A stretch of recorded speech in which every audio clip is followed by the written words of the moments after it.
My husband, Dwayne, had just come back into my life after 21 years, and I was so excited because he was all that in a bag of chips with his blue jeans and his cowboy boots on. And I was walking around the house one day, and of course we weren't married by then, and I was walking around the house and I was thinking about that song, You Ain't Woman Enough to Take My Man.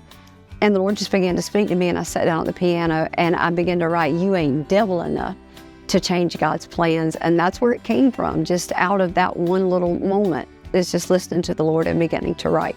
I had no intentions with it at all, so I rewrote the lyrics and sang it for Dwayne when he came over that night.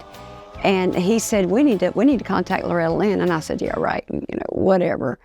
And he believed in me, and he pushed me. And I said, how would you even do that anyway, and why would I do that?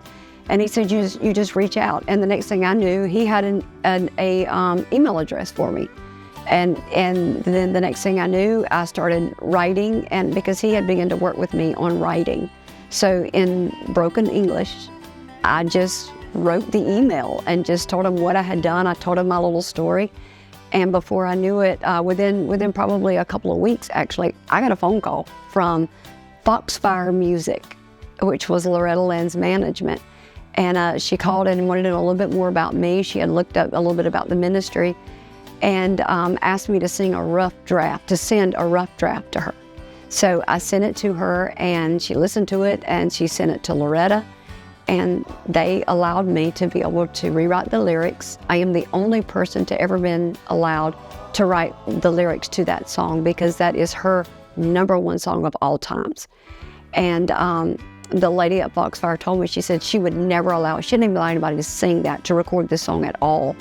But she liked it, and she liked the story, and she liked the fact that it was going to be touching people for Jesus, because Loretta Lynn really, she loved the Lord, she loved Jesus. So she liked that, and she gave us the rights. And her first thing was that we were gonna split the profits 50-50, and I was super excited about that. So after we went into the studio, we began to record the song just for our little bitty thing, not for anything big or anything. We sent it to her.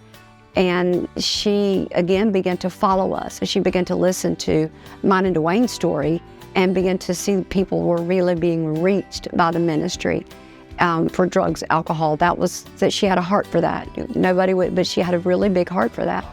So we got an email in the mail and then a contract that all proceeds were donated to the ministry. She never took a dime from the ministry. That's the kind of person she was.